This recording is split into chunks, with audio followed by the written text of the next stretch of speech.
जय माता दी। आई भैया, आज चैत नवरात्र के पहिलका दिन मैया शैलपुत्री के आज पूजा अर्चना भइल। मैया रानी के कृपा से आज एक दो साल पहले के बनावल गीत आज दिन भर हमारा दिल में चलल बा। उ गीत रुआ लोग के समक्ष हम साझा करते हैं। कैसे एगो भक्त माई के दरबार में दर्शन पावे खातिर बेचैन बारे, लेकिन माई के बाग हमेशा दहाड़त रहता रे, गुर्रात रहता रे, भक्त डेराता रे। का कहत रे मैया से?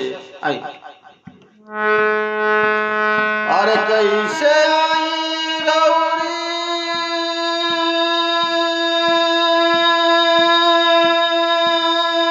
दुआरी पर बाघ रखवार बाए माई। कैसे आई रौरी दुआरी पर बाघ रखवार बाए माई। लागत डर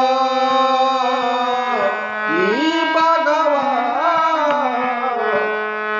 लागे डर ई बगवा कति घाती माई। कैसे आई हम रौरी दुआरी माई, कैसे आई हम रौरी दरबारी माई। कैसे आई रौरी दुआरिया पर बाघ पहरेदार माई माई। कैसे आई रौरी दुआरिया पर बाघ रखवार माई माई। लागत डर ई बघवा, लागत डर ई बघवा कति घाती माई। कैसे आई हम रौरी दरबारी माई, कैसे आई हम रौरी दरबारी माई। अरे कतनो पुचकारी चुचकारी हम दूर से, अखिया तरेरेला हमरा के घूर के।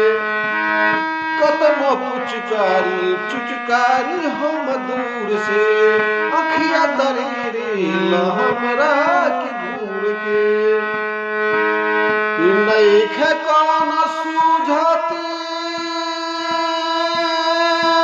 उपाय, ई काटे पर तैयार बाए माई। अरे नइखे कौन लौकती उपाय, ई काटे पर तैयार बाए माई।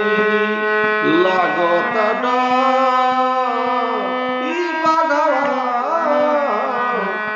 लागत डर ई बघवा कति घाती माई। कैसे आई हम रौरी दरबारी माई, कैसे आई हम रौरी दरबारी माई।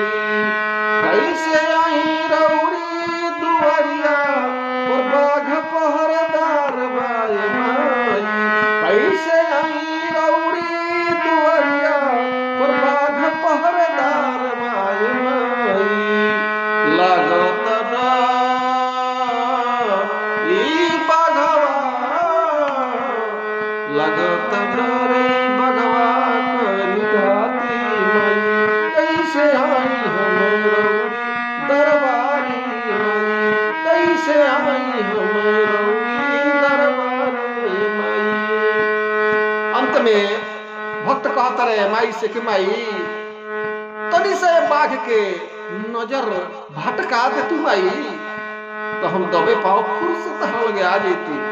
क्या कहता रहे भक्त?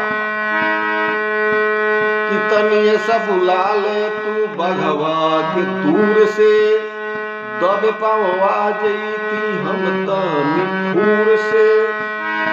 तनी से बघ के बोला ले तू दूर से, दबे पाओ आ जईती हम तनी फूर से। और दर्शन करे खातिर अखिया ई कब से बेकरार बाए माई।